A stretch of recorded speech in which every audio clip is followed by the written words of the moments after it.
చూడండి, ఆదికాండము 28వ అధ్యాయము 15వ వచనంలో ఒక మాట ఉంటుంది. ఇదిగో నేను నీకు తోడయుండి నీవు వెళ్ళు, ప్రతి స్థలమందు నిన్ను కాపాడుచు ఈ దేశమునకు నిన్ను మరలా రప్పించెదను.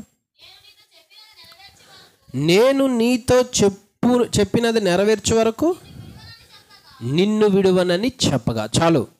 చదవబడిన లేఖన భాగంలో మొదట నేను నీతో చెప్పినది అంటే చెబుతున్నాడు, 2 నెరవేరుస్తాడు, 3 వదిలిపెట్టడు. దానిలో 3 ఉన్నాయి, 3 అర్థాలు ఉన్నాయి. మొదట దేవుడు యాకోబుతో కొన్ని చెబుతా ఉన్నాడు. నేను నీతో చెప్పినది నెరవేర్చు వరకు వదిలిపెట్టను అంటున్నాడు. ఏమి చెబుతా ఉన్నాడో అంటే, ప్రతి నరుని మీద దేవుడు కొన్ని ఉద్దేశాలు, కొన్ని నిర్ణయాలు కలిగి ఉంటాడు. మనందరి మీద ఆయన మనల్ని పిలుచుకున్నాడు, ప్రాణం ఇచ్చినాడు అంటే ప్రతి వ్యక్తి మీద కొన్ని ఉద్దేశాలు కలిగి ఉంటాడు. ఆయన కొన్ని నిర్ణయాలు కలిగి ఉంటాడు. ఇతని చేత ఇది చేపించాలి, ఇతని చేత ఇది మాట్లాడించాలి, ఇతని చేత ఇది కట్టించాలి, ఇతని చేత ఈ పరిచర్య చేయించాలి, ఇతని చేత ఈ జాబుని కొనసాగించాలి. దేవుడు కొన్ని ఉద్దేశాలు మన మీద కలిగి ఉంటాడు. అలాగనే యాకోబు మీద కూడా కలిగి ఉన్నాడు.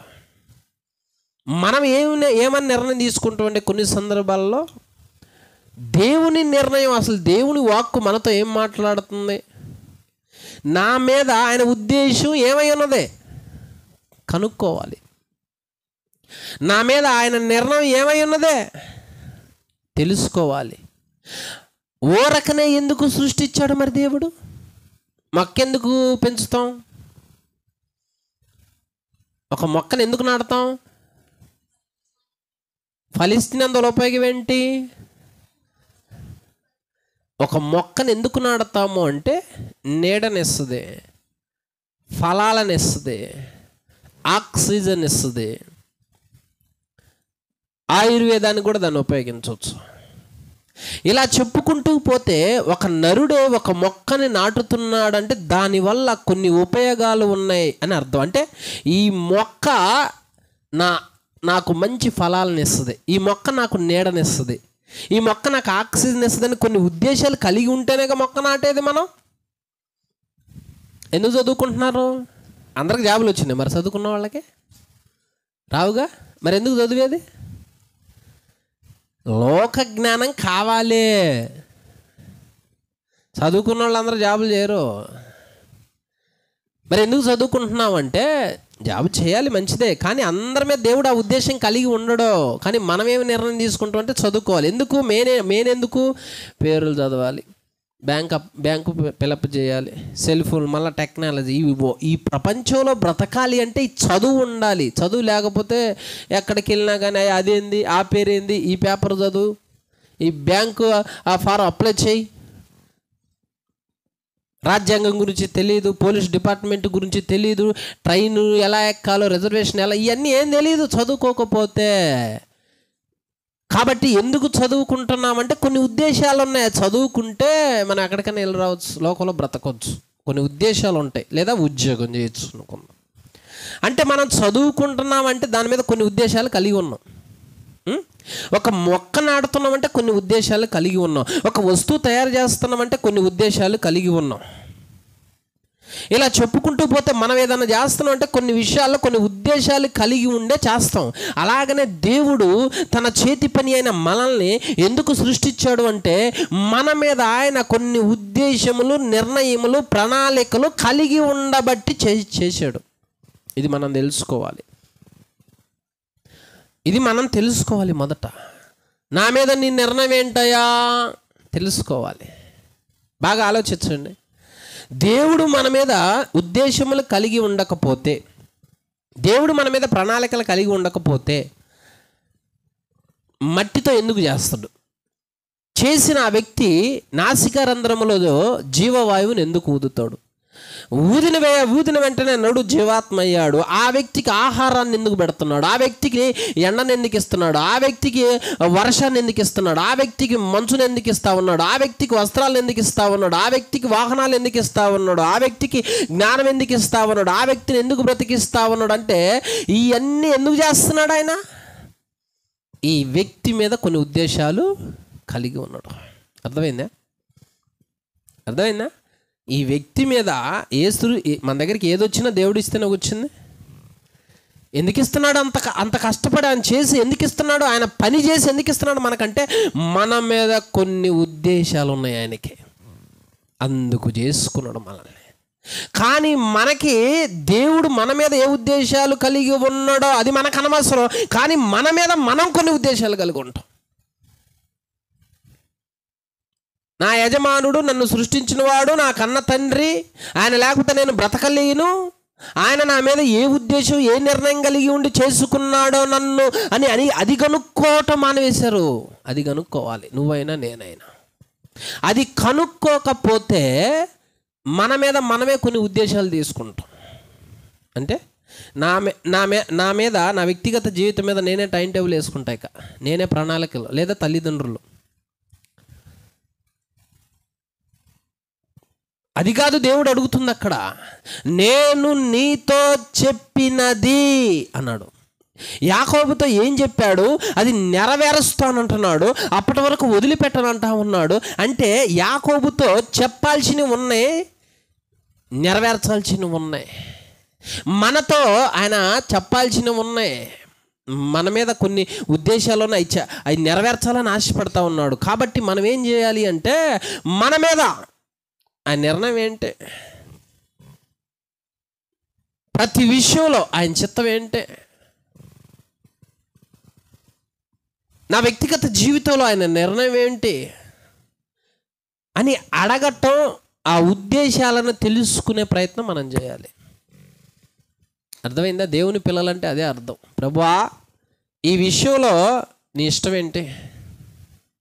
ఫర్ ఎగ్జాంపుల్, బిలాముని బాలాకు రాజు పిలిచాడు ఇజ్రాయెల్ ప్రజలను శపించటానికి. అతను తీసుకున్న ఒక మంచి నిర్ణయం ఏంటంటే, అసలు దేవుడు ఏం చెబుతాడో నేను తెలుసుకుంటా అంటాడు మొదట. అంటే ఆ విషయంలో ఆయన నిర్ణయం ఎస్ ఆర్ నో అని ఉంటుందో, ఎస్ అని ఉంటుందో నేను తెలుసుకుంటాను. అది కావాలి మనకి. అరణ్యంలో ఇజ్రాయేలీల ప్రజలను నడిపిస్తున్న మోషకు ఒకరోజు ఒక కంప్లైంట్ వచ్చింది. ఏంటంటే యెహోవా నామాన్ని ఒక వ్యక్తి చెప్పిస్తాడు. శపించిన వ్యక్తిని ఏం చేయాలో తెలిసేంతవరకు మోషే అతని కావెల్లో ఉంచి యెహోవా ఈ విషయంలో ఏం చెబుతాడో యెహోవాని అడుగుతాడు. అంటే ఏ విషయంలో ఏం చేయాలో మనం దేవుని వాక్యం ఏం చెబుతుందో అన్న నిర్ణయం తీసుకొని చేయాలి. అది గుర్తు. ఇది లేకుండా మన సొంత ప్రణాళిక చేస్తున్నామంటే అర్థం ఏంటి అనగా, దేవుడు ఉద్దేశముల కన్నా భిన్నంగా నడిస్తే లేఖనం ఏమంటా ఉన్నదంటే, మనుషుల హృదయంలోని ఆలోచనలు అనేకములుగా పుట్టును, కానీ చివరికి ఎవరి తీర్మానం స్థిరము? యెహోవా తీర్మానమే స్థిరము. ఎక్కడుందన్నమాట? మనుషుని హృదయంలోని ఆలోచనలు అనేకములుగా పుట్టును. సామెతలు 19:21. సామెతలు 19:21.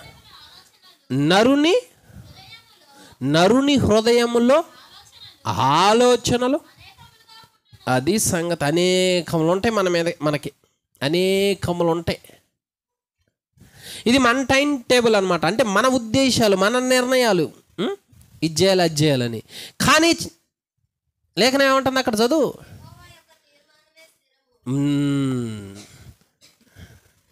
మనం తీసుకున్నవి కాదు, ఆయన ఏదైతే మన జీవితంలో ఉద్దేశించాడో అది స్థిరమైంది. అంటే మన జీవితాన్ని నిలబెట్టి కాపాడేది, బాగు చేసేది అదే స్థిరమైంది.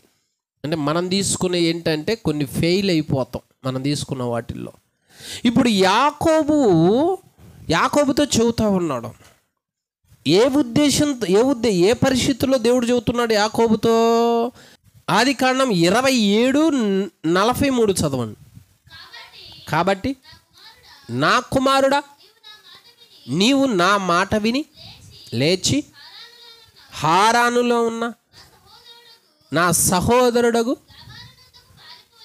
లాబాను నొద్దకు పారిపోయి, నీ అన్న కోపం చల్లారు వరకు, నీ అన్న కోపం నీ మీద నుండి తొలగి, నీవు అతనికి చేసిన వాటిని అతడు మరుచు వరకు లాబాను వద్ద కొన్నాళ్ళు. ఇప్పుడు యాకోబు ఏం చేశాడు? ఇంటికాడ నుంచి పారిపోయాడు. పారిపోయిన వ్యక్తితో మాట్లాడుతున్నాడు దేవుడు. అర్థమైందా?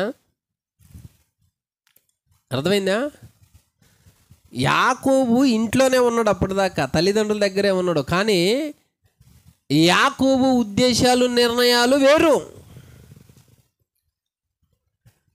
తల్లి యాకోబు మీద తీసుకున్న నిర్ణయాలు వేరు. తల్లి ఏమైనా తీసుకుందంటే ఆశీర్వాదం చిన్నోడికి రప్పిద్దామని అనుకుంది, అది సక్సెస్ అయింది. కానీ ఆ చిన్నోడు అక్కడే ఉంటాడని తల్లి ఉద్దేశించింది, కానీ కుదరట్లా, పారిపోయే పొజిషన్ వచ్చింది. పారిపోతున్న వ్యక్తితో దేవుడు ఏమని మాట్లాడుతున్నాడు అంటే, ఇదిగో నువ్వు పారిపోతున్నావు, అయితే నేను నీ మీద కొన్ని ఉద్దేశాలు కలిగి ఉన్నా అని చెబుతున్నాడు. ఇప్పుడు మనం కూడా అంతే. మన జీవితంలో మనం తీసుకున్న నిర్ణయాలు కొన్ని పారిపోయేటట్టు చేస్తాయి. కానీ దేవుడు ఏమంటా ఉన్నాడు అంటే, నీ నిర్ణయాల వల్ల నువ్వు పారిపోతున్నావు, కానీ నేను నిన్ను అప్పుడే వదిలిపెట్టట్లా. కొన్ని నీ మీద ఉద్దేశించి నెరవేర్చాలి, ఇవి ఉన్నాయి నీ మీద, నా చిత్తం ఇది నీ మీద అంటున్నాడు. ఇప్పుడు పారిపోతున్నావనో, ఇప్పుడు పిరికివాడువనో, లేకపోతే ఇప్పుడు వేరే వ్యక్తులు ఎవరైనా కొట్టి చంపుతారనో మనం భయపడితే దేవుడు ఏమంటా ఉన్నాడు, భయపడొద్దు, నేను నీతో కొన్ని చెబుతున్నా, ఇది నెరవేరుస్తా. మొదట నీవు చేసుకొని ఆలోచించిన దాని వలనేమో ఈ పరిస్థితి వచ్చింది. అయితే ఇప్పుడు పారిపోతున్నావు కాబట్టి నేను నీ మీద కొన్ని ఉద్దేశాలు కలిగి ఉన్నాను అని చెబుతున్నాడు. ఏంటంటే నిన్ను గొప్ప జనంగా చేస్తా. పారిపోతున్న వ్యక్తితో చెబుతున్నాడు. అంటే దేవుడు ఎలాంటి వాడు? ఒక వ్యక్తి మీద కొన్ని ఉద్దేశాలు ఆయన తీసుకున్నప్పుడు అది నెరవేరే అంతవరకు వదిలిపెట్టాడు, అది చెబుతాడు ముందు. ఇప్పుడు మనతో ఏం చెబుతున్నాడు, మీతో ఏం చెప్పాడు? అసలు మీ మీద దేవుని ఉద్దేశాలు ఏంటి, దేవుని నిర్ణయాలు ఏంటి తెలుసుకోవాలి. అర్థమైందా? తెలుసుకోవాలి మనం. అయ్యా నీ ప్రణాళిక నా మీద ఏంటి, నన్ను ఎందుకు సృజించుకున్నావు, నన్ను ఎందుకు చేసుకున్నావు, నన్ను ఎందుకు పోషిస్తున్నావు, నా పైన నీ చిత్తం ఏంటి తెలుసుకోవాలి. యాకోబు తెలుసుకోవాలి ఫస్ట్. తల్లి ప్రణాళికలో నడిచాడు, సెటిల్ అయింది అనుకున్న లైఫ్, కానీ పారిపోతున్నాడు. మనం కూడా అంతే.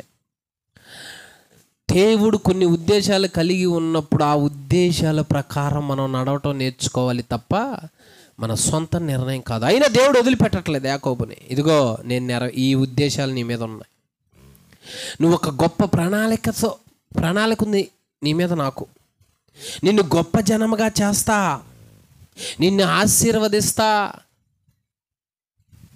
చూడు యాకోబుకి ఏం చెప్తున్నాడు అంటే, దేవుడు నిర్ణయం తెలుసుకున్న వ్యక్తి ఏమో జాగ్రత్త పడతాడు. తెలియక కొన్ని వాటిల్లో ఇరుక్కున్నప్పుడు నష్టాన్ని కొని తెచ్చుకున్న పారిపోతున్నా దేవుడు వదిలిపెట్టట్లేదు. అక్కడ యాడికి పారిపోతావు? నేను నీతో చెప్పాలనుకున్న కొన్ని అవి ఉన్నాయి, అవి నెరవేరాలి నీలో. కాబట్టి ఇకనైనా జాగ్రత్తగా ఉండు, ఇకనైనా నువ్వు వెళ్ళి ప్రాంతంలో జాగ్రత్తగా ఉండు. నువ్వు సాధారణమైన వ్యక్తివి కాదు, వ్యర్థమైన వాడివి కాదు. నా ఉద్దేశములు ఎన్నో ఉన్నాయి, నీ ద్వారా చేపించాలనుకున్నాయి. అప్పుడు చెబుతుండే దేవుడు, అప్పుడు చెబుతున్నాడు దేవుడు, నువ్వు గొప్ప జనం కావాలి, నేను నిర్ణయించా. పుట్టక మునిపే తీసుకున్న ఈ నిర్ణయాన్ని. మనతో కూడా చెప్తాడు, కొన్ని నిర్ణయాలు ఉన్నాయి నాయన నీ ద్వారా చేపించాలి. నేను అనుకున్నా, తల్లిదండ్రులు కూడా పిల్లల మీద చాలా అనుకుంటారు నిర్ణయాలు, ఇది చేపిద్దాం అది చేపిద్దాం అని అనుకుంటారు. కానీ అది దేవుడు వాక్యానుసారంగా ఉందా లేదా అనేది తీసుకునే దాని మీద ఆధారపడి ఉంటుంది. అంటే మనం సొంతంగా తీసుకుంటే అట్లా. హల్లెలూయా, అర్థమైందా? పారిపోతున్న వ్యక్తితో దేవుడు ఏమంటున్నాడు అంటే, ఇదిగో నేను నీతో చెప్పినదే చెబుతున్నాడు. అంటే మనతో కూడా చెబుతాడు, మనతో కూడా మాట్లాడతాడు, మనం చేయాల్సినవి కూడా ఆయన చిత్తం మనకు బయలుపరుస్తాడు. కనుక మనం అందరం దేవుడి చిత్తంలో దేవుడి ప్రణాళికలతో ఉన్న వాళ్ళమే తప్ప ఇక వేరే ఉద్దేశాలని ఉండవు. అది తెలుసుకోవాలి ముందు, అది తెలుసుకోవాలి ముందు. తెలుసుకోనప్పుడేమో యాకోబు తల్లి చిత్తం ప్రకారం చేశాడు. తెలుసుకున్న తర్వాత ఇప్పుడు తెలుసుకో ప్రణాళికలు. పారిపోతున్న వ్యక్తితో శుభవార్త చెబుతున్నాడు, సంతోషమైన వార్త చెబుతున్నాడు. సరే ఏదో తెలుసు తెలుగు అయిపోయింది, ఇప్పుడైనా ఇదిగో గొప్ప నిర్ణయాలు ఉన్నాయి నాయన. నువ్వు ఇజ్రాయేల్ అనబడతావు, పోరాడేవాడు అనబడతావు. రాజులు రాబోతున్నారు, గోత్రాలు 12 గోత్రాలు రాబోతా ఉన్నాయి. సామాన్యుడు కాదు నువ్వు. దేవుడు చూడు ఏం చెబుతా ఉన్నాడు. అది మనం తెలుసుకోవాలి. అర్థమైందా? మన మీద కూడా ఉద్దేశాలు ఉన్నాయి. అయితే అది చెప్పిన తర్వాత అది వరకు గనక అట్లా వాళ్ళు చెప్పినట్టు నడవకపోతే బాగుండేదే అని అప్పుడు అనుకోవాల్సి వస్తుంది. హల్లెలూయా. మొదట పారిపోతున్న యాకోబుతో దేవుడు ఏం చెప్తున్నాడు? ఏ సందర్భంలో చెబుతున్నాడు? పారిపోయే సందర్భంలో చెబుతా ఉన్నాడు. ఇది నాయనా, ఇది నీ మీద కొన్ని ఉన్నాయి అని చెబుతున్నాడు. బైబిల్ గ్రంథంలో ఇంకొక వ్యక్తి ఉన్నాడు చూడండి. ఆదికాండం 16:6 చదవండి. అందుకు అబ్రాము, ఇదిగో నీ దాసి నీ చేతిలో ఉన్నది, నీ మనస్సు వచ్చినట్లు దాన్ని చేయమని శారాయితో చెప్పాను. శారాయి దాన్ని శ్రమ పెట్టినందున ఆమె యొద్ద నుండి పారి చాలు. సుఖం ఉంటే ఉంటుంది. ఎవరు ఏ మాట అనకుండా ఉంటే ఉంటుంది.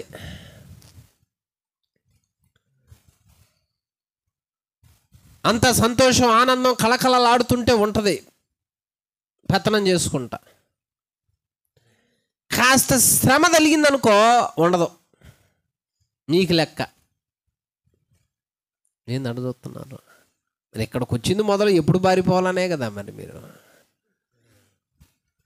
ఆమెననగానే ఉరకాలగా, మరి యాక్షన్ అన్నా చేయాలిగా. జలుబు చేసిందో దగ్గు వచ్చిందో అన్నట్టు, లేదా గోడ కన్నా గరుసుకుంటే బలిలాగా అరే పాపం ఒంట్లో బాగాలేదులే అంటాను నేను. ఆమెననగానే శక్తి వచ్చింది మళ్ళీ. మరి ఎక్కడ లేని ఆనందం వస్తుంది. ఆమె కూడా అదే. ఆమె బ్రతికి ఎలాంటిది? ఫస్ట్ ఏడో దాసి, ఆ ఇంటి ఆమె తెచ్చుకుంది. నాకు వంశాభివృద్ధి కలగాలమ్మా అని భర్తకి ఇచ్చింది. కృతజ్ఞత కలిగి జీవించాలి. కానీ ఏమేమంటుంది? యజమానురాల మీద పోయి వంట చేయపా అంటుంది. ఏంది బండలు తోడడం ఏంది అంటుంది. ఇదేంది నేను చెప్పాల్సింది నాకు రివర్స్ అయింది ఏంది అనుకుంటుంది తింటామా. ఎవరన్నా వచ్చి శారమ్మ గారు అన్నారు అనుకో, శారమ్మ గారు కాదు ఆగరమ్మ గారు అను అంటుంది. ఇదేంది శారా ఇదంతా చూస్తూ ఉన్నది. ఇదేంది నేను అనాల్సింది మొత్తం ఏమంటామన్నది ఏంది రివర్స్ అవుతుంది ఏంది కథ అన్నదే. చూసి చూసి చూసి ఒకరోజు కడుపు మండిపోయింది. ఏమేమో శ్రమ పెట్టింది, ఆమెమో పారిపోతుందిగా. ఇప్పుడు శ్రమ నుండి దూరం అవుతుందా లేకపోతేనేమో తప్పు చేస్తుందా చెప్పండి? శ్రమ నుండి శ్రమ పెట్టిందిగా, పారిపోతుందిగా. శ్రమ నుండి దూరం అవుతుందా, లేకపోతేనేమో తప్పు చేస్తుందా పారిపోయి? శ్రమ పెడుతుంది మరి ఆడుంటే. చూడు దేవుడు ఏమంటున్నాడు, యెహోవా దూత 16:9, యెహోవా దూత అరణ్యంలో నీటి బొగ్గ యొద్ద, అనగా షూరు మార్గంలో బొగ్గ యొద్ద ఆమెని కనుగొని, సారా దాసిన హాగరో, ఎక్కడి నుంచి వచ్చితివి, ఎక్కడికి వెళుచున్నామని అడిగినందుకు అది సారా యొద్ద నుంచి దరిద్రం వదిలిపోయింది. ఇంక నుంచి ఆమె నన్ను ఒక మాట అనదు, ఆమె నన్ను శ్రమ పెట్టదు, ఇక నాకు స్వేచ్ఛ, స్వతంత్రం, నన్నెవడు ఏమనకూడదు. ఆమె నిర్ణయం, ఆ ఉద్దేశం ఏంటి? శారా దగ్గర ఉంటే శ్రమ, పారిపోతే సుఖం అనుకుంటుంది, ఆమె అనుకుంటుంది సుఖం. యెహోవా దూత ఏమంటున్నాడు అక్కడ మరి? అప్పుడు యెహోవా దూత నీ యజమానురాలు యొద్దకు తిరిగి వెళ్ళి, వామ్మో, ఆమె చేతి కింద అణిగి ఉండమని దానితో. ఇదేంది మళ్ళీ? నేనేమో స్వేచ్ఛ కోరుకుంటుని, ప్రశాంతత కోరుకుంటుని, స్వతంత్రం కోరుకుంటుని, నా మీద ఎవరు అధికారం చెలాయించకూడదు, నన్ను ఎవరు మాట అనకూడదు, నన్ను ఎవరు శ్రమ పెట్టకూడదు అని నా ఉద్దేశం, నా నిర్ణయాలు అనుకుంటుని, ఏనేది మళ్ళీ ఇట్లా మాట్లాడుతున్నా అంటే దేవుడి ఉద్దేశాలు ఏమున్నాయి ఆమె మీద? నువ్వు వెళ్ళి ఆమె దగ్గర, అవునా? దేవుడి ఉద్దేశం అది. ఆ ఉద్దేశం, మీ ఉద్దేశం పారిపోవాలని. దేవుడి ఉద్దేశం అణిగి ఉండాలని. అర్థమైందా? దేవుడు అంటా ఉన్నాడు, నీ యజమానురాలకు సారాయి దగ్గరకు వెళ్ళి ఆమె చేతి కింద అణిగి ఉండు. అబ్బా, ఏదైతే నాకు ఇష్టం లేదు అదే చెప్పిండుగా. అసలు ఏదైతే నాకు మనసు లేదో, ఎక్కడైతే ఉండటం ఇష్టం లేదో, ఎవరి ముఖం చూడటం అయితే ఇష్టం లేదో, ఎవరి మాట అంటే నేను పడనో తట్టుకోలేనో వాళ్ళ దగ్గరికి పంపంటాను ఏంది? అర్థమైందా? ఆమంటే ఇష్టం లేకే పారిపోతుంది. కానీ దేవుడి ఉద్దేశాలు ఏమన్నాయంటే, నువ్వు అక్కడే ఉండాలి, నువ్వు అక్కడే నలగాలి, నువ్వు అక్కడే ఎదగాలి, అక్కడే నేను ఉద్దేశించా. బయటికి వెళ్తావు, ఎక్కడికి వెళ్తావు? స్వతంత్రంగా వెళ్తావు, ఒంటరిగా ఉంటావు. నరుడు ఒంటరిగా ఉండటం మంచిది కాదు. ఎక్కడికో వెళతావు, మంచిది కాదు. ఏటో వెళతావు, మంచిది కాదు. నీకు నీ మీద నేను ఉద్దేశించిన ఉద్దేశాలు అవి కాదు. నీ స్వేచ్ఛను కాదు నువ్వు కోరుకోవాల్సింది, నేను చెప్పినట్టు వినో, నా ఉద్దేశాలు వినో, ఇది నీపై నా చిత్తం, దానికి లోబడా అన్నాడు. అర్థమైందా? అంతటావనే దేవుడు వదిలిపెట్టలా. ఇప్పుడు ఈ రెండిట్లో దేవుడు ఉద్దేశములు నెరవేర్చాలా, సొంత ఉద్దేశం నెరవేర్చుకోవాలా? దేవుడు ఏమంటా ఉన్నాడు అంటే, నీవు అక్కడ అణిగి ఉంటేనే నీకు భవిష్యత్తు, నీకు జీవితం, నీకు క్షేమం, నీ కుమారుడికి క్షేమం అని దేవుడు అంటున్నాడు. నేనేం కోరుకుంటున్నాను అంటే, ఆ మాట నాకు వద్దు. నేనేది మాట్లాడినా నన్ను ఎవరు అనకూడదు, నేనేది చేసినా నన్ను ఎవరు అనకూడదు, నేను టైం లిమిట్ క్రాస్ చేసినా నన్ను ఎవరేమనకూడదు, నా ఇష్టం వచ్చింది చూస్తా, నా ఇష్టం వచ్చిన దగ్గరికి వెళతా, ఎక్కడైనా ఉంటా అన్న నిర్ణయం మనదే. మనం తీసుకుంటే ఎట్లా మరి? ఫెయిల్ అవుతాం. దేవుడి నిర్ణయాలు అంతే ఉంటాయి. దేవుడు ఏం చెబుతుడు? ఏదైనా మంచిగా చెబుతుడు. అక్కడ నలిగితే అణిగి ఉంటేనే నీకు భవిష్యత్తు చెప్పి వదిలిపెట్టిండు. ఇది నా ఉద్దేశం నీ మీద అని. విన్నదా? అప్పటికి హాగరు ఇస్మాయేలుని కన్నదా, కనలేదా? ప్రెగ్నెంట్ అయింది. ప్రెగ్నెంట్ కాగానే ఆమె గర్వం మొదలైంది. ఇంకా ఆమె శ్రమ పెట్టింది, ఉరుకుతుంది. పోయి అక్కడికి పోయింది. ఈసారి ఇస్మాయిల్ని కంటది. అంటే ఇప్పుడు వెళ్ళింది. దేవుడి మాట విన్నదా? నేను అడుగుతున్నా, ఒక ప్రెగ్నెంట్తో ఉన్న ఆమె దేవుని ఉద్దేశం ఏదైతే ఉన్నదో అది నెరవేర్చటానికి, అణిగి ఉండటానికి వెళ్ళింది యజమానురాల దగ్గరికి. దేవుడి మాట కాదు అంటే లైఫ్ ఏం కావాలా? జీవితం ఏం కావాలా? కాబట్టి మనం తీసుకునే నిర్ణయాలు, తను తాను తగ్గించుకున్నవాడు హెచ్చించబడతాడు. అణిగి ఉన్నాడు అంటే అర్థం ఏంటంటే హెచ్చించబడతాడు అని. పోయింది పాపం, తగ్గించుకుంది. అప్పటికి ఇస్మాయిల్ని కన్నది. 12 మంది రాజులు వస్తారంట అతనిలో నుంచి. హల్లెలూయా. లోబడ్డప్పుడు ఏం చేసిండు? ఆ రేంజ్లో దీవించాడు. అదే లోబడటంలో ఉన్నదే. కాబట్టి పారిపోతున్న హాగర్తో దేవుడు ఏమన్నాడంటే, ఇప్పుడు నువ్వు అణిగి ఉండే టైం, ఇక నువ్వేం మాట్లాడొద్దు, ఇక నువ్వు తగ్గించుకునే సమయం, నలిగే సమయం, శ్రమపడే సమయం, నీ ఓర్పుని, నీ సహనాన్ని పరీక్షించుకునే సమయం, నీ కోపాన్ని ఆపుకోవాల్సిన సమయం అని, ఇది నా ఉద్దేశం నీ మీద ఉంది, మరి ఏం చేసుకుంటావు జీవితాన్ని చెప్పి వదిలిపెట్టిండు. కానీ విన్నది పో అనగానే పోయింది. పెద్ద ఆమె, పైగా ప్రెగ్నెంట్. లోబడ్డదా? లోబడ్డందుకు దీవిచ్చాడు. దేవుడు మన మీద కొన్ని ఉద్దేశాలు కలిగి ఉంటాడని చెప్పేది అందుకే. మనందరి మీద కొన్ని ఉద్దేశాలు కలిగి ఉంటాడు. యాకోబు మొదట తల్లి మాట విని శ్రమం తెచ్చుకున్నాడు. పారిపోతుంటే, నాయన ఈ ఉద్దేశాలు నీ మీద ఉన్నాయి, జాగ్రత్త అన్నాడు. ఏమో మొదట గర్వపడ్డదే, పారిపోతా ఉంటుంటే, కాదు నువ్వు అక్కడ అణిగితేనే లైఫ్ అంటాడు. అలాగనే మన జీవితాలు కూడా దేవుడు ఒక ఉద్దేశం కలిగి ఉన్నప్పుడు ఎక్కడైనా కానీ తగ్గించుకొని అణిగి ఉంటే హెచ్చించబడతాం.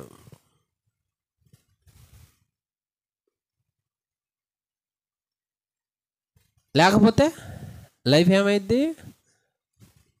జీవితం నీ యజమానురాలు చేతి కింద. నువ్వు ఎక్కడున్నప్పుడు బాగున్నావు, ఎక్కడున్నప్పుడు దీవించబడ్డావు, ఎక్కడున్నప్పుడు ఒక పేరు వచ్చింది, ఎక్కడున్నప్పుడు పాట పాడుతున్నావు, ఎక్కడున్నప్పుడు వాక్యం చదవటం నేర్చుకున్నావు, ఒక ఘనత, ఒక విలువ వచ్చిందే, పా అక్కడ కనిగి ఉండు అంటాడు. కాదులే, నాకు స్వేచ్ఛ కావాలి, స్వతంత్రం కావాలి అని అనుకున్నావు అనుకో, నా ఉద్దేశాలు అది కాదు నీ మీద, నా ఉద్దేశాలు, నా నిర్ణయాలు అది కాదు నీ మీద, ఇది అక్కడుంటేనే నీకు క్షేమం. కాబట్టి తిరిగి వచ్చింది. ఎక్కడి నుంచి వచ్చావు, ఎక్కడ పోతున్నావు అంటాడు దేవుడు. యాడ నుంచి వచ్చావు? నా యజమానురాలు ఇంటికాడ నుంచి. యాడికి పోతున్నావు?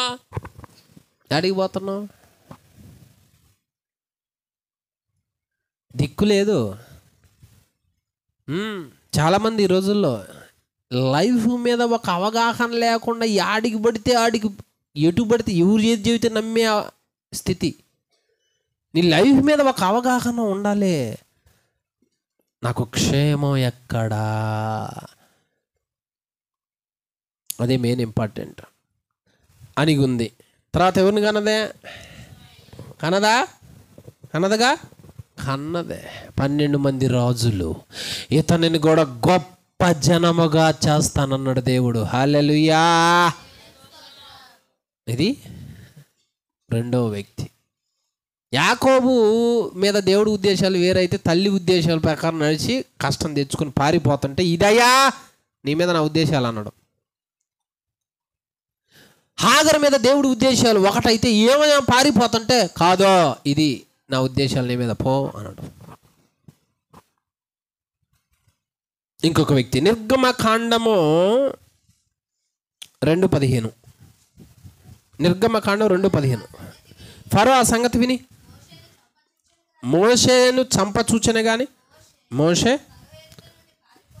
ఫరో ఎదుట నుండి పారిపోయి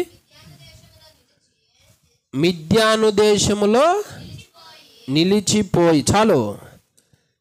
ఎక్కడికి పోయాడు మోషే? పారిపోయిండుగా. అందరూ పారిపోయేవాళ్ళే. మిద్యాను దేశంలో నిలిచాడు. మిద్యాను దేశంలో నిలిచిన మోషేను దేవుడు ఏమంటా ఉన్నాడో 3వ అధ్యాయం 10వ వచనం. కాగా రమ్ము, నిన్ను ఫరో యొద్దకు పంపెదను, ఇశ్రాయేలీలైన నా ప్రజలను నీవు ఐగుప్తులో నుండి తోడుకొని. ఇప్పుడు దేవుని ఉద్దేశాలు ఏంటి ఆయన మీద?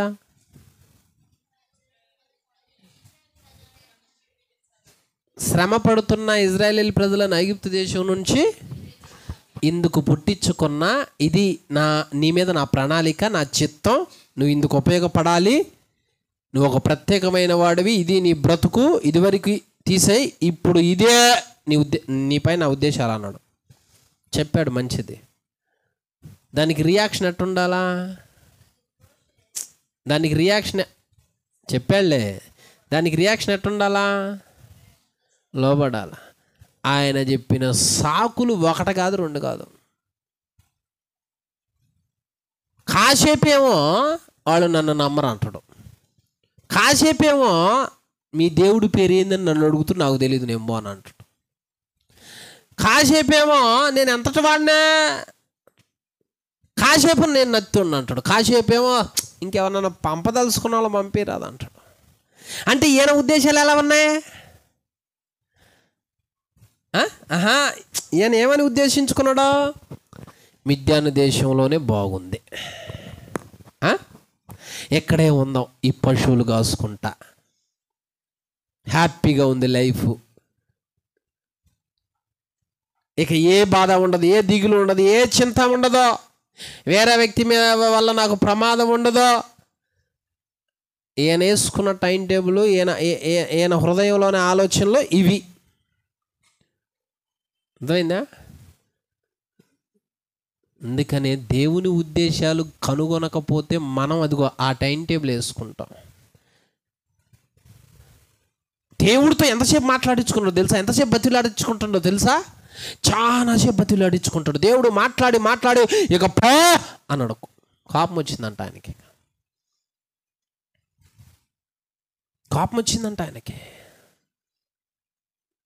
మొదట యాకోబు తల్లి హృదయంలో ఉన్న నిర్ణయాలను ప్రకారం నడిచాడు, ఫెయిల్ అయ్యాడు. పారిపోతున్న వ్యక్తికి ఇదిగో ఈ ఉద్దేశాలు ఉన్నాయి, జాగ్రత్త అన్నాడు. ఆగరు జీవితంలో హృదయంలో ఇంకొక వేరే నిర్ణయాలు ఉన్నాయి, పారిపోయి హ్యాపీగా ఉందాం అనుకుని, కాదో నా ఉద్దేశాలు అయ్యి అన్నాడు. ఆడ అణిగి ఉండు. మోషే జీవితంలో నిన్ను ఎన్నుకున్నది, నిన్ను పిలుచుకున్నది, నిన్ను పుట్టించింది నాకు తెలుసు. 40 సంవత్సరాలు అక్కడ ఉన్నావు.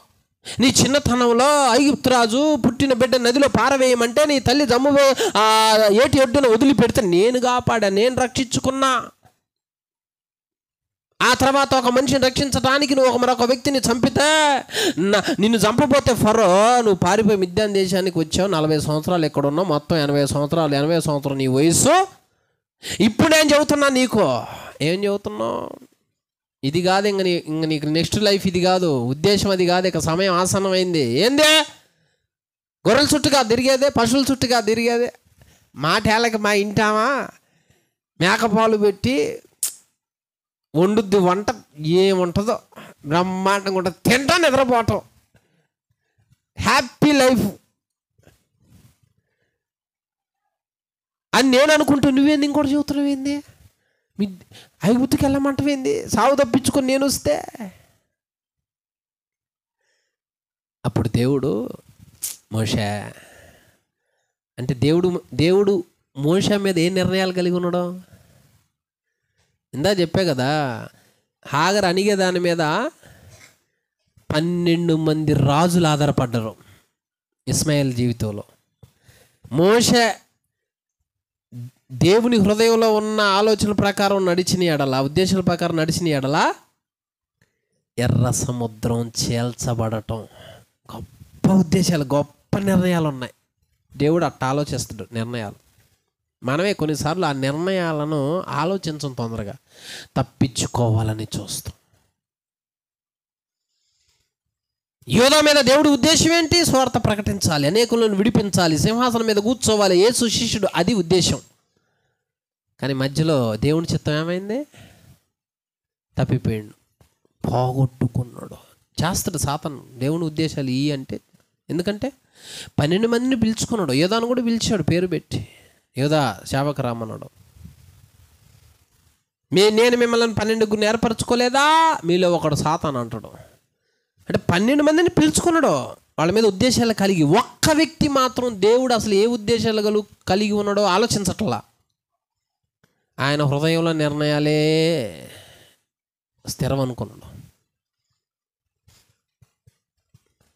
పారిపోయిన మోషతో చెబుతా ఉన్నాడు, ఇక చాలు నాయనా, నువ్వు ఒక్క చాటు ఉండేవాడివి కాదో, అనేకులకు ఒక వెలుగువే, ఒక ప్రవక్తవే, ఫరోకి దేవుడువే, ఇనుప కొలిమిలోకి వెళ్ళి ఇజ్రాయేల్ ప్రజలను ఒట్టి చేత్తో తీసుకొచ్చేవాడివే, నీ ద్వారా సముద్రాలు చేయాలి, నీ ద్వారా అద్భుతాలు జరగాలి, ఏ వ్యక్తిని ఎదుట నిలబడలేడో, నా బాహుబలం నీ వైపు నుంచి నేను పంపించాలని ఆశపడతా ఉన్నా, నువ్వు సామాన్యుడు కాదు నాయనా అని చెబుతా ఉన్నాడు.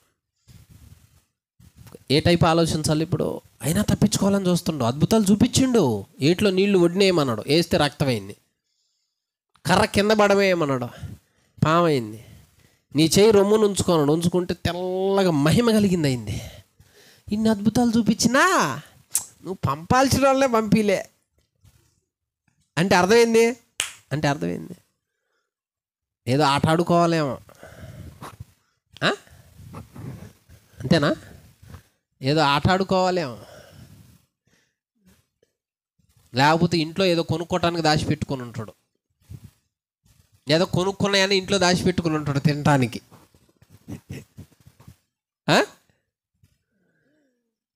దేవుడు కోణంలో మనం ఆలోచించాలరా నాయన, మన కోణంలో ఆలోచించకూడదు. ఎందుకంటే మన మీద ఆయన గొప్పవే ఉద్దేశాలు కలిగి ఉంటాడు, అది తెలుసుకోవాలి.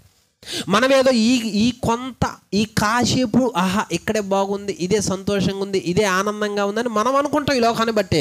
కానీ దేవుడు ఏమంటాడంటే ఇది కాదు అసలు, నీ లైఫ్ వేరు, నేను ఉద్దేశించిన ఉద్దేశం వేరు, నీ స్థితి వేరు, నీ స్టేటస్ వేరు, నీ ప్రత్యేకత వేరు, నీ అభిషేకం వేరు, నువ్వు నిలబడాల్సింది వేరు.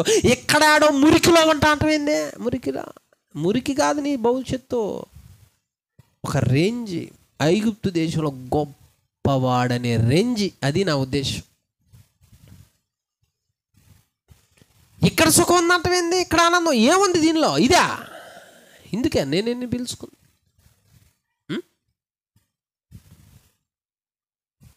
ఎవరు పడితే వాళ్ళు చెప్పింది ఎట్లా ఉంటుందంటే మనకే బాగుంది, ఎంజాయ్, ఆనందంగా ఉందని మనం అనుకుంటాం. ఎందుకంటే మనకు తెలియదు అంతా అబంధశలో ఉన్నప్పుడు. దేవుడు ఏమంటాడంటే ఇది కాదు నాయనా, ఇది మురికి, ఇది లోకం, ఇక్కడ నీకు విలువ లేదు, గొప్పతనం లేదు, ఇక్కడ నువ్వు ప్రత్యేకించబడ్డవాడవ కాదు. నిన్ను తీసింది, నిన్ను ఎన్నుకున్నది, నిన్ను రక్షించింది, కాపాడింది, పోషిస్తున్నది ఏ రేంజో తెలుసా? నా ఉద్దేశాలు నీ మీద ఏ రేంజ్లో ఉన్నాయో ఒక్కసారి ఆలోచించు. భూమి పుట్టినప్పటి నుంచి ఇప్పటి వరకు సముద్రాన్ని చీల్చినోడు లేడు మోషే, కానీ నీ మీద కలిగి ఉన్నా నేను, నా ఉద్దేశం. హల్లెలూయా. అంటే ఇప్పుడు మన మీద ఏం కలిగి ఉండడం? ఏందట చూస్తారు? ఏం కలిగి ఉన్నారా? మనకు తగ్గట్టు మన మీద కూడా ప్రణాళిక కలిగి ఉంటాడు. నేనేమనుకున్నా, 4 గోళ్ల మధ్య చెబుదాం అనుకున్నా సువార్త. 4 గోళ్ళు మన బతికింతేలే, ఇది ఈ సోది బ్యాండ్లు చూసుకుంటా ఇంకేడేళ్ళ నా జీవితం అనుకున్నా. వీళ్ళు సాకులు చెబుతూ ఉంటారు, ఇంక నాకు అలవాటు అయిపోయిందిలే, ఇంక ఇదేలే అని అనుకున్నా. ఇంక ఇదేలే మన లైఫ్, మరేం చేస్తావు? ఆ నలుపు ఏమి ఎంత తోవినా కానీ తెలుపు రాదాయా. చెప్పి చెప్పి చెప్పి చెప్పి సరేలే ప్రభు, సరే ప్రభు. ఎక్కడో ఒక ఎస్టీ కాలనీలో ఒక మారుమూల గుర్తు పట్టి పట్టుకున్నట్టున్నాం అంది. సడన్గా ఫోన్ వచ్చింది, కర్ణాటక. ఆ ఊరి పేరు గంగావతి, కొప్పల్ జిల్లా. అక్కడికి పిలిచింది. అసలు 4వ తారీఖు సాయంత్రం, అది ఫైనల్. అది రావటమే ఒక వండర్, ఒక గ్రేట్. సరే అని అక్కడికి పోయాం. అయితే ఆ ఒక్కసాటే కాదు, ఇంకా 2 చోట్ల చెప్పాలని దేవుడు నిర్ణయించిండు. హల్లెలూయా. అయిపోయింది గంగావతి సాయంత్రం అయిపోయింది, లైవ్ కూడా ఇచ్చాం. తెల్లారిన తర్వాత పిలిచిన వ్యక్తి ఉమేష్ బ్రదర్ కుటుంబ ప్రార్థనలో వాక్యం చెప్పడానికి నిర్ణయించండు. చెప్పాం. పెద్దోళ్ళు వచ్చారు కలవటానికి, బిషప్పులు. మేము హోటల్ రూమ్లో ఉంటే వీళ్ళేం బయటికి వెళ్ళారు. వాళ్ళేం ఒక్కొక్కరు వాళ్ళ రేంజ్లో సూటు బూటు కోట్లు వేసుకుని ఉండే. నేనేమో వెయిట్ వేసుకున్నా. వాళ్ళ పక్కన తింటాను కూడా నాకు సింపుల్గా ఉండి గబగబ వచ్చి నా పక్కన కూర్చున్నారు వాళ్ళు. మీరేనా ఆంధ్ర నుంచి వచ్చిన పాస్టర్ గారు అంటున్నారు వాళ్ళు. ఏంది నన్ను చూడటానికి హోటల్కి వచ్చారా వీళ్ళు? నన్ను రిసీవ్ చేసుకోవటానికి హోటల్కి వచ్చారా వీళ్ళు? ఏది నన్నా? నాకు అనిపిస్తుంది. ఎవరు ఇలా, ఆయన ఎవరు అని అడుగుతున్నా. భాష రాదుగా. నాయన ఈ మెథడిస్ట్ చర్చిలు మొత్తానికి జిల్లాకి ప్రెసిడెంట్ అంట ఆయన. హల్లెలూయా. ఆయన వచ్చి కూర్చున్నాడు. పాపం వీళ్ళనేమో మీరు ముందు వెళ్ళండి పాస్టర్ గారు మా కారులో తీసుకొస్తాం అన్నారు.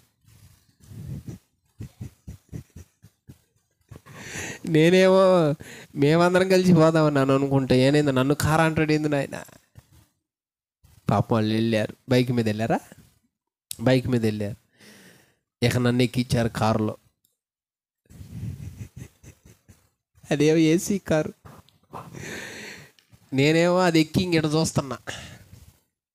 ఏసీ కారు అని. కారు దిగగానే ఇక వరుసగా ఉన్న రిసీవ్ చేసుకోవటానికి ఫాస్ట్ గారు ఆంధ్ర నుంచి ఫాస్ట్ గారు అని. ఏంది నేనే నా షాక్ అనమాట. దేవుడి ఉద్దేశాలు ఎలా ఉంటాయి అంటే గొప్పగా ఉంటాయి. నేను విసుగు చెందే చాలాసార్లు. ఏందయ్యా నన్ను ఎప్పుడు ప్రార్థన చేయమంటావు, వాక్యం చదవమంటావు అని. కానీ లోబడినప్పుడు అద్భుతం, ఆశ్చర్యం. హల్లెలూయా. అమ్మా అర్థమైందా? 4వ తారీఖు సాయంత్రం గంగావతిలో ప్రార్థన అయిపోయింది. 5వ తారీఖు సాయంత్రం ముజూర్ క్యాంప్ అంటది, ముజురా క్యాంపు. అక్కడ యూత్ 4వ తారీఖు సాయంత్రం వాక్యం వినడానికి వచ్చారు. ఆ వాక్యం విని మా దగ్గర కూడా చెప్పాలి పాస్టర్ గారు అని పోయి మాట్లాడుకొని చెప్పారు. ముజురా క్యాంప్ ఒక 3 కిలోమీటర్ల దూరంలో. అక్కడికి వెళ్ళాం. జనం బాగా వచ్చారు. చర్చి మొత్తం నిండిపోయి బయట కూడా కూర్చున్నారు. విచిత్రం ఏంటంటే సండే స్కూల్ పిల్లలు 25 మంది దాకా, వీళ్ళ వయసు వాళ్ళు ప్రేయర్ అయిపోయిన దాకా లాగల బిత్తరపోయినాం మేము. వరుసగా ఎంత ఆ రౌండ్ కూర్చున్నారు. మందిరం నిండింది, బయట కుర్చీలు వేసారు, మొత్తం జనమే. బయట పెట్టాలనుకున్నారు, పోలీసులు పర్మిషన్ ఇవ్వలేదంట. ఇక లోపల ఏర్పాటు చేశారు, భోజనాలు అవన్నీ ఏర్పాటు చేశారు. ఆ చర్చికి చూడగానే మోకరించాలనిపించింది. మోకరించి ప్రభువా ఎక్కడున్నావు, ఎక్కడికి తీసుకొచ్చినావు ప్రభువా. అడవాక్య పరిచయం అయిపోయింది. బయటికి రాగానే పాస్టర్ గారు వెళుతున్నాడు అని అన్నం తినేవాళ్ళు కూడా లేచి ప్లేట్లు పట్టుకుని వచ్చారు రిసీవ్ చేసుకోవటానికి. దేవుడి చిత్తం మన మీద, ఉద్దేశాలు వేరు. మోషా మీద కూడా వేరు. మోషా ఇది కాదేక, నీ లైఫ్ ఇది కాదేక, ఇక నుంచి వేరు, ఇక నుంచి స్పెషల్, నువ్వు గొప్పోడివి, ఆ రేంజ్ నేను ఉద్దేశించా, ఇప్పటి వరకు తీసేయి. అరే అనొచ్చు, ఒరే అనొచ్చు, అలాంటోడు అనొచ్చు, ఇలాంటోడు అనొచ్చు.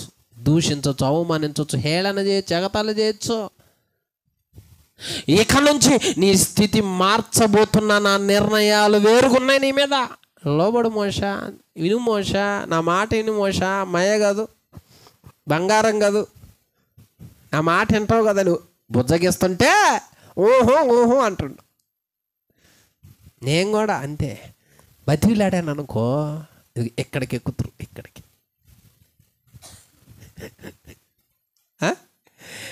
బతిలాడితే రూపాయి యాక్టింగ్ చేయమంటే 2 రూపాయలు యాక్టింగ్ చేస్తారు.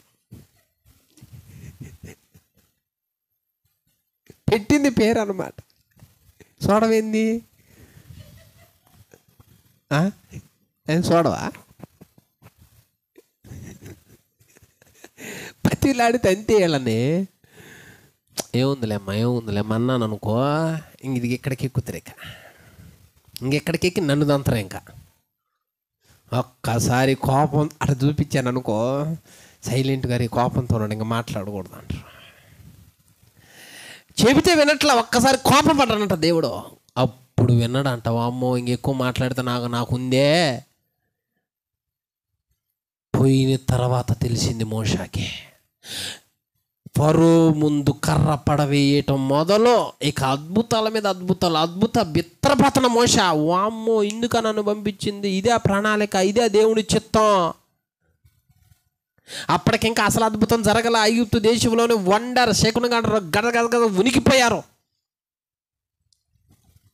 వాళ్ళని విడిపించాడు, తీసుకుని వెళ్ళారు. సముద్రం ఎదురైంది. మోషాకి అర్థం కావట్లా, ఏం చేయాలి అని.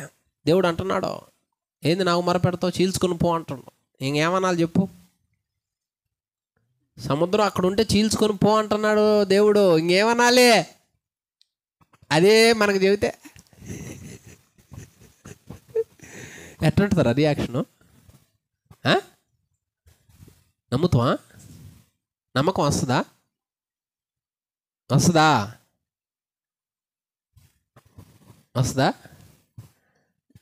సముద్రం కాలువ చీల్చుకొని పో అంటే ఏంది? కాలువ ఉధృతంగా ఉన్నది అని భయపడతావు, ఏంది చీల్చుకొని బా అన్నాడు అనుకో, ఎట్టుంటుంది మనకి? షాక్ అయిండు మోషా. వామ్మో, నేను సముద్రం, అదివరకంటే అద్భుతాలంటే జరిగినాయి, బాగానే ఉంది, ఇది సముద్రమాయా, నేను చేయాల్సి అట్టవేంటే? కర్ర అట్లా పైకి ఎత్తిండి, ఇంకంతే. బా, తూర్పు గాలే దక్షిణపు గాలే? ఆ రాత్రి మొత్తం దేవుడు బలమైన తూర్పు గాలంట. వేగంగా నీళ్ళని అలా చీలుస్తూ ఉంటే ఇజ్రాయేల్ ప్రజలకు సౌండ్ లేదు. ఏంది సముద్రం చీలుతుంది ఏంది? పోనీ చీకటి కాదుగా, ఇటేమో వీళ్ళకి వెలుగు మేఘం, అటేమో వాళ్ళకి చీకటి. వీళ్ళకి లైవ్ చూపిస్తుండవు, లైవ్ ఇదిగో సముద్రం గాలి ద్వారా చీలుతుంది చూడండి అని. ఎవరి ద్వారా జరుగుతుంది ఇది? మోషే ద్వారా జరుగుతుంది. అంటే దేవుడి ఉద్దేశాలు ఎలా ఉన్నాయి? సముద్రాన్ని చీల్చే ఉద్దేశం పెట్టుకున్నాడు. ఇప్పుడు మన మీద ఏం పెట్టుకున్నాడు?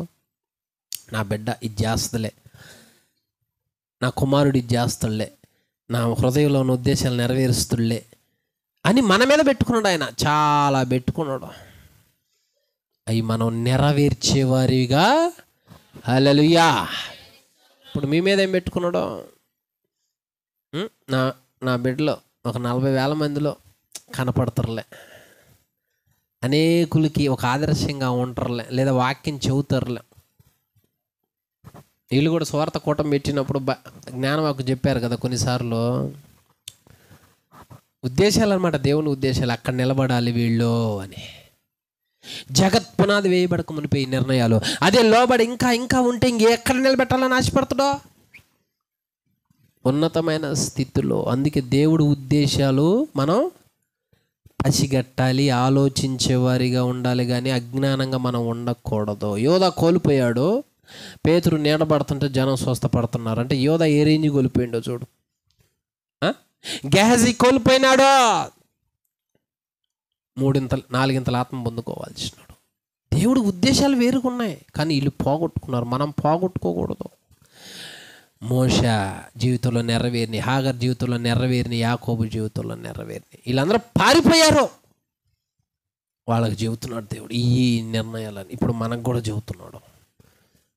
భవిష్యత్తులో నిర్ణయాలు వేరుగున్నాయి, చేయాల్సింది వేరుగుంది.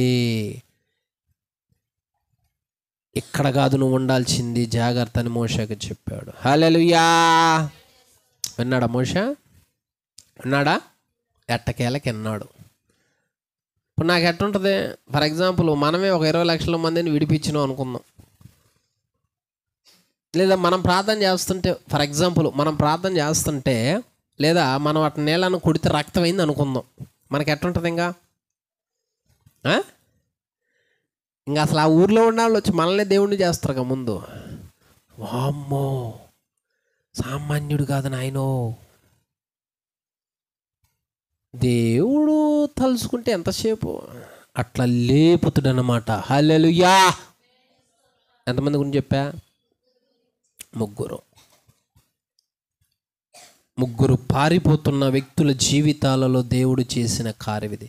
కాబట్టి ఎక్కడైనా దేవుడు వాక్యం విను, ఎక్కడైనా దేవుడు మాటకు లోబడు, దేవుడి చిత్తాన్ని నెరవేర్చు. మనపైన ఆయన ఉద్దేశాలు ఉన్నతంగా ఉన్నాయి. కాబట్టి తల్లి మాట ఈయన యాకోబు ఏం చేసుకున్నాడు? లైఫ్ని పారిపోయేటట్టు చేసుకున్నాడు.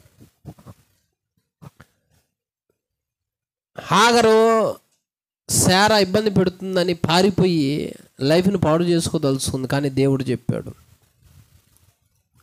మోషే ఇక్కడే బాగుంది లైఫ్, నరాత చేసి పారిపోయాడు, ఇక్కడే సెటిల్ అవుదాం అనుకున్నాడు, కానీ దేవుడు ఏమంటున్నాడు అంటే ఇక్కడ కాదు అంటున్నాడు. ముగ్గురు వ్యక్తులు వాళ్ళ మీద దేవుడి ఉద్దేశాలు వేరుగా ఉంటే వీళ్ళు పారిపోతూ ఉన్నారన్నమాట. మనం ఆ విధంగా ఉండకూడదు, దేవుని ఉద్దేశాలు నెరవేర్చేవారిగా ఉండాలి. కొద్ది మాటలు దేవుడు మన హృదయంలో నీరుగట్టి ఫలింపచేయునుగాక. ఆమేన్. ప్రార్థన చేసుకుందాం. అందరికీ వందనములు. ఖడ్గం మినిస్ట్రీ వీడియోలకు సంబంధించిన బుక్కు ప్రింట్ అయి సిద్ధముగా ఉన్నది. మొదటి బుక్కు ఈ కనిపించే 30 అంశాల మీద ఉన్నది. కావలసిన వారు ఈ నెంబర్కు కాల్ చేసి ఆర్డర్ చేసుకొనగలరు. బైబిలులోని ఆదికాండం నుంచి ప్రకటన గ్రంథం వరకు ఉన్న 1126 కఠిన పదాలు రిఫరెన్స్తో సహా వాటి అర్థాలు గల బుక్కు కావలసిన వారు క్రింది నెంబర్లకు కాల్ చేయండి. ఖడ్గం మినిస్ట్రీ అనే ఈ ఛానల్ ని వీక్షిస్తున్న మీ అందరికీ మా వందనములు. ఈ ఛానల్లో బైబిల్కి సంబంధించి ప్రతి కఠినమైన పదాలకు అర్థాలు వస్తాయి. కాబట్టి ఈ ఛానల్ ని సబ్స్క్రైబ్ చేయండి, లైక్ చేయండి, కామెంట్ చేయండి, షేర్ చేయండి.